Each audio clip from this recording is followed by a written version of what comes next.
Deputy Chief of Staff for Operations in Multinational Forces Iraq. And so I want to wish Major General Barbero the best of luck.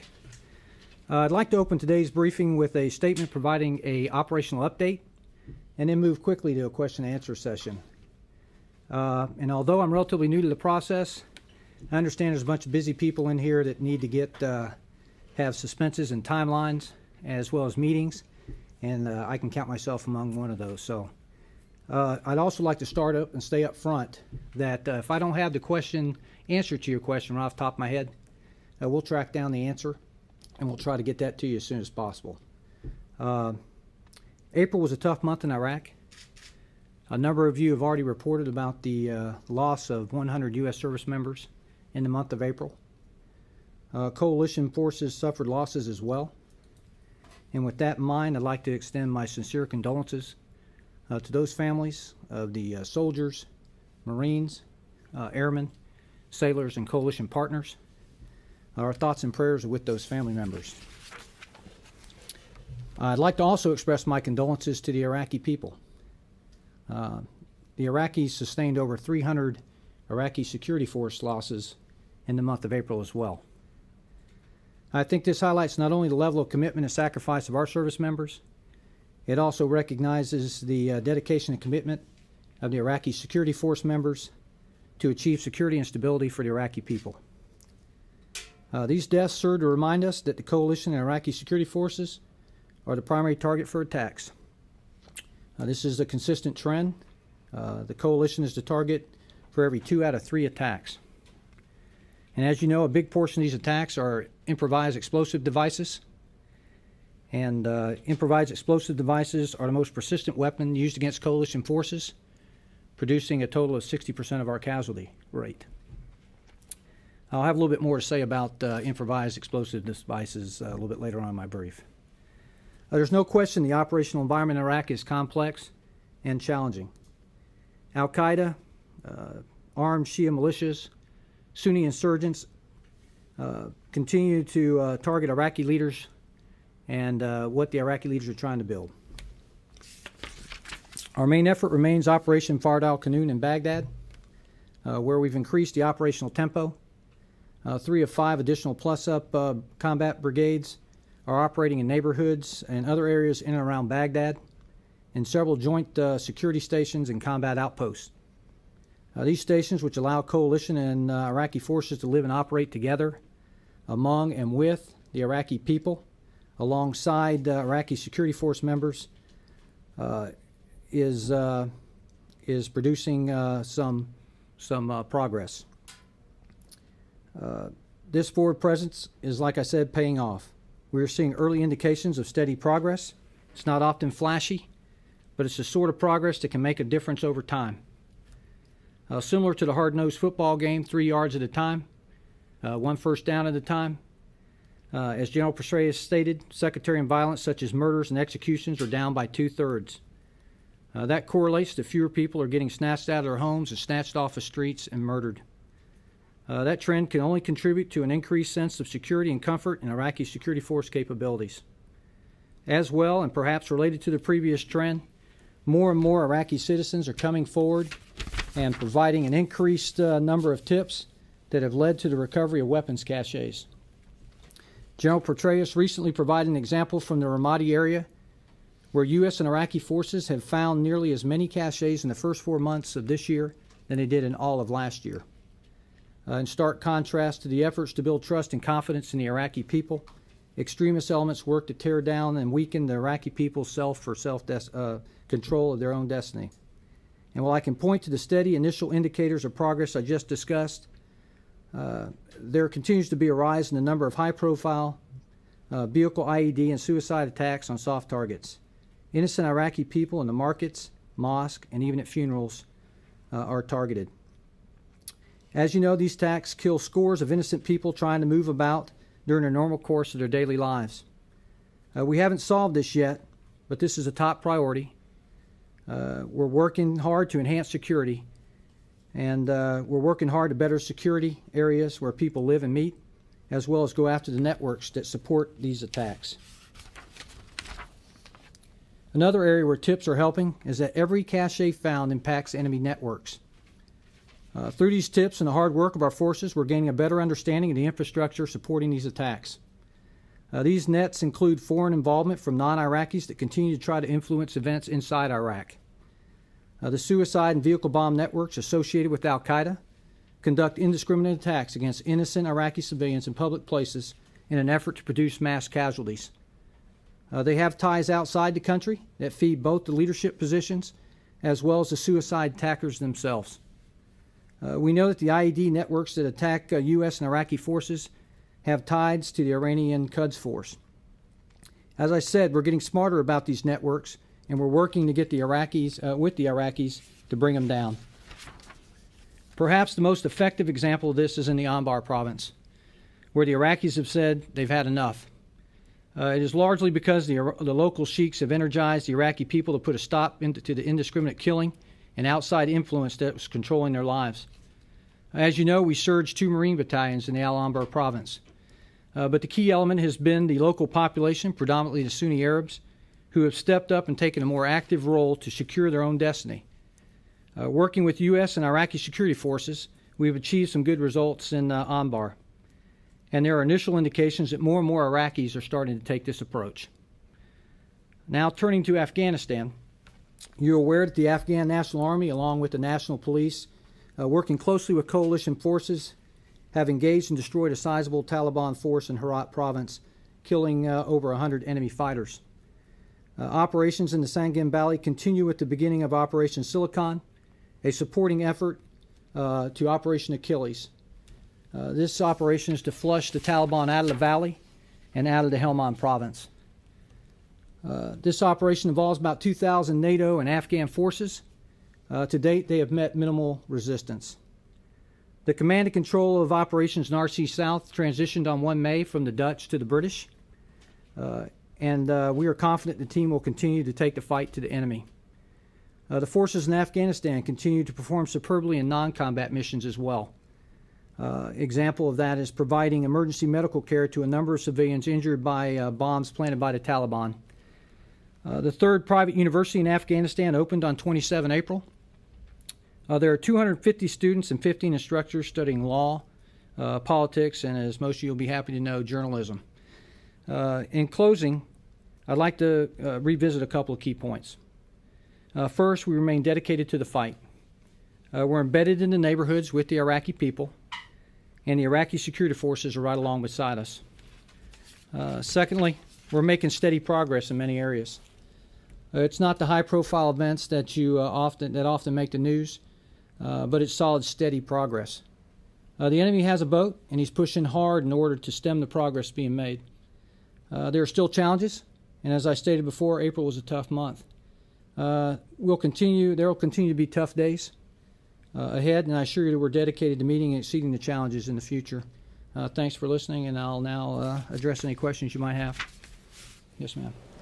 General, just on Afghanistan, can you give us any further clarity? There's been obviously some concerns expressed by some of the Afghan leaders about civilian casualties. Can you give us any further clarity on whether or not and how many civilians may have been killed in this latest attack? Well, first, we're always concerned about allegations of civilian casualties or civilian casualties. In this particular case, I think you're referring to, commanders, as a matter of course, normally conduct investigations when it concerns civilian casualties. In this case, the commander is conducting an investigation. I think General McNeil stated such. And as a matter of course as well, we try not to discuss those particular investigations until the facts are given by the commander.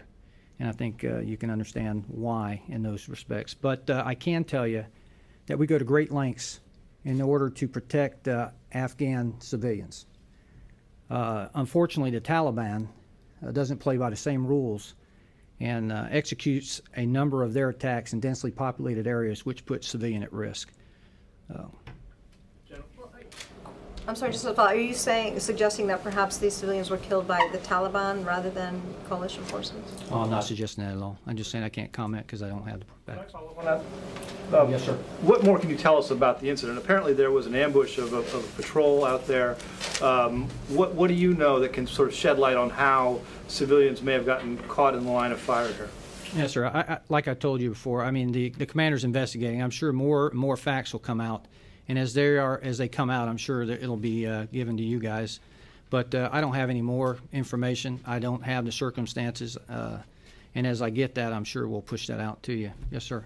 General Petraeus was here last week and talked about the process by which his draft for how to assess benchmarks in Iraq come September. He kind of dropped that off with the Joint Staff.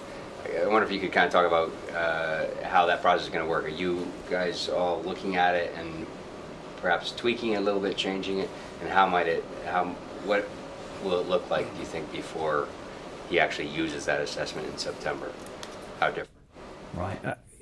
I can't speculate because that's up to senior leadership, and General Petraeus, I know, spoke on that. But I can tell you that we continue to assess conditions throughout Iraq and Afghanistan. And, it's all conditions based. But I think that's something that's probably better served to take up with multinational forces, Iraq, the disposition of it, as I don't have any knowledge of where we're at with it. I do know what you know and heard what you heard, but no, I don't know anymore. Yes, ma'am. Moving back to this issue in Anbar and the sheiks and their uprising against al-Qaeda forces, what makes you think that this is actually the real deal, that this is long-term, that this will have an impact on the fight overall? Well, be honest with you, what I told you is what I know, and that's stuff that has been given to us from downrange. I can't make an assessment from here, but I can tell you that to me, there are positive signs. There's progress moving forward. The fact that you've got Iraqis that are determining their own destiny, to me, is a positive sign. More than that, I can't give you specifics, and I can't necessarily tell you what the future holds or in my opinion, what's going on there. But I can tell you that the signs in Anbar, to me, are positive. The fact that the Iraqi people are taking actions is a positive sign. Yes, sir. On the Afghan thing, just to follow up, I mean, can't you say whether there were civilian casualties in this case? Well, sir, like I said before, I let commanders gather the facts. They're working hard at that, and I'm sure as soon as they get those facts, they'll release those facts. This was several days later. Yes, sir. But like I said, investigations take time in order to track down the facts, and we don't like to be. Time is not a factor when you're talking about allegations of this nature. Well, one other thing. You mentioned in your opening statement that sectarian murders in Iraq or in Baghdad are down by 2/3. What are the actual numbers of murders for April? How does that compare with January and the previous months? And also, what are the numbers for the VBIED attacks and number of casualties resulting from those? Yes, sir. To tell you the truth, this is one of those things where I told you up front I'll probably have to track down that answer and get back to you later with the appropriate answer, because I don't have that with me right now. But I'll get that back to you, sir. Yes, sir. General, are you familiar with the issue regarding the Iraqi office that they call the Office of the Commander-in-Chief? And can you tell us how many officers have been dismissed by that office, how big an impact it's had, and whether that activity has continued in the last few days after it's come to light? Sir, I'm familiar with what you're talking about. I don't have a whole lot of information above and beyond probably what was been published already. But I'm probably not the guy that you need to address that question to. It's probably somebody downrange who is closer to that particular organization. Try another one on you. Yes, sir. On the budget situation and the ongoing debate, has the lack of a supplemental had any impact on operations in Iraq or Afghanistan or on units that are preparing to go? Well, all I can tell you is we're continuing to focus on the mission. We're not focused on the supplemental. We're not focused on anything other than accomplishing our mission downrange. But has there Has it been had any an impact? impact on that from the lack of a supplemental? Right. I mean, I'm not asking for a political answer or judgment. I just want to know, while they're arguing up on Capitol Hill, what's happening in the field? Yes, sir. From my foxhole, I have not seen any impact, but I'm not down there at the tip of the spear. I can tell you that I know that we're continuing to focus on operations. Yes. General, Yes, sir. Do you have an assessment of how much the Iraqi government is adhering to its commitment to be politically neutral in the surge? We get indications that the Iraqis could be doing more. Admiral Fallon said this morning he wished the pace would go faster. Secretary Gates has said that. Do you get indications that they could be doing more, or that the Maliki government is tilting one way politically while this is all underway? Well, I can tell you, I think everybody wants things to move a little quicker. The difference is with the Iraqi security forces, I think I've heard nothing but good comments about the close relationship, specifically since we've enacted this new plan. And as I stated earlier, their dedication, through the losses that they've suffered as well, demonstrates their dedication to this plan and to a secure and stable Iraq. So to answer your question, I think the Iraqi security forces are very dedicated to this mission. Well, I'm not specifically talking about the security forces, Right. in as much as I am the political leadership in Baghdad, directing them. Do you find that they are staying out of the fray and working wholeheartedly at this, or do you sense that there is some sort of political interference? Right. All I can tell you is that that's probably something that's better taken. I don't feel necessarily qualified to answer about their political piece in Iraq, but I can answer about the military. And I can tell you that the Iraqi security forces are working hand in hand with our forces in order to provide a secure and stable Iraq. Yes, sir. You referred in your opening statement, I think, to 100 Taliban killed in Iraq. Are you referring to the incident that we've been asking you about, specifically in southern Iraq? You said you're not aware of, you can't talk about the incident because it's under investigation. But if that's a reference to the incident, I guess I'd like to know about it. Yes, sir. What I can't talk about specifically, those are reports that we get out of there. That's stuff that's already been released in the press.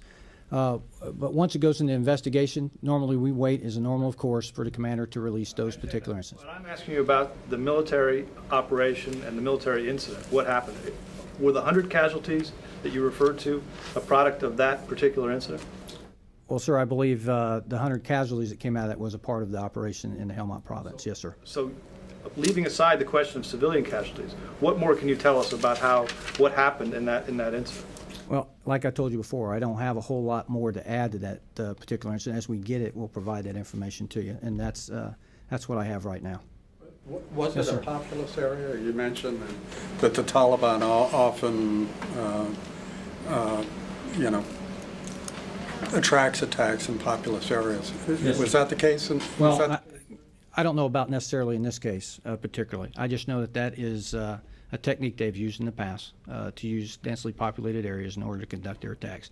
Whether or not that was in this particular incident, I don't know, and as soon as we find out, we'll provide that answer back to you, sir.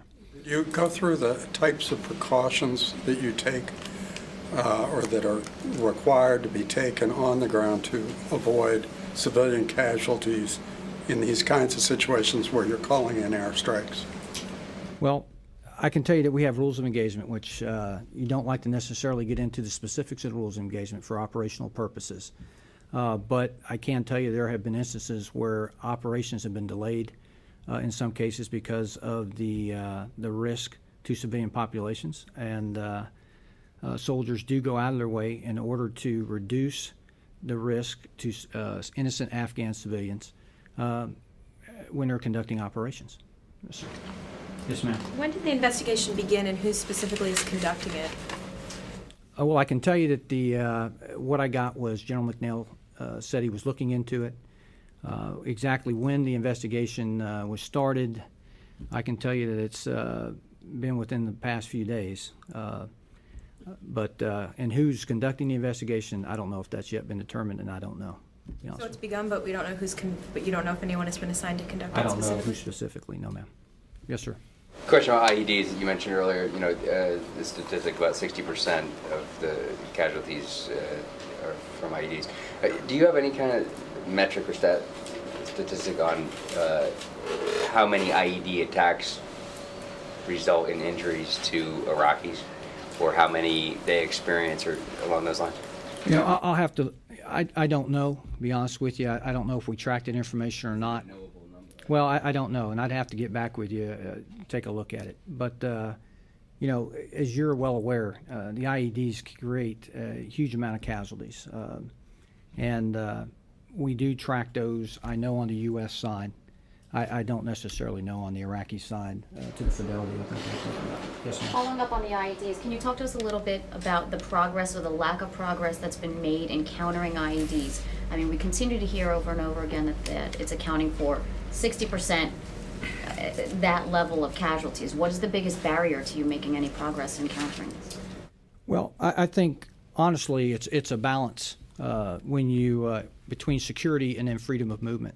And we're trying to strike that balance in Iraq, providing the security necessary in order to protect the civilians, at the same time enabling the freedom of maneuver that's associated, or freedoms among the Iraqi people to move throughout their neighborhoods. I think getting at this, we're getting at the networks.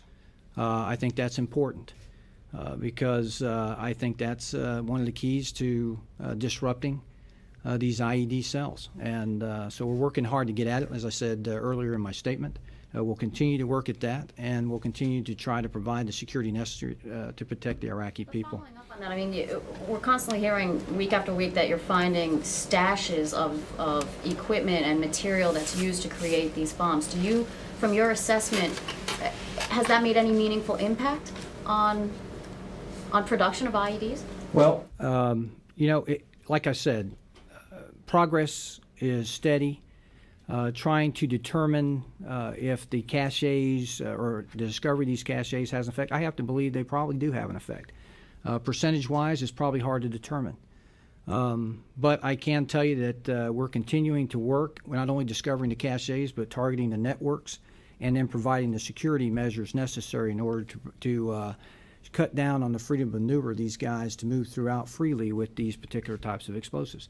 And that's, we believe, is a key as well. Yes, ma'am. Oh, yes, sir. Excuse me. In your opening brief, you said that the insurgents are getting support from the outside in leadership and in suicide bombers. What can you tell us about leaders of the insurgency coming from outside? And you also briefly mentioned the role of the Quds Force. Is there any more clarity on exactly who's directing that in Iran? Well, I can tell you that the Quds Force, I think General Petraeus in his brief talked about the Quds Force and their involvement.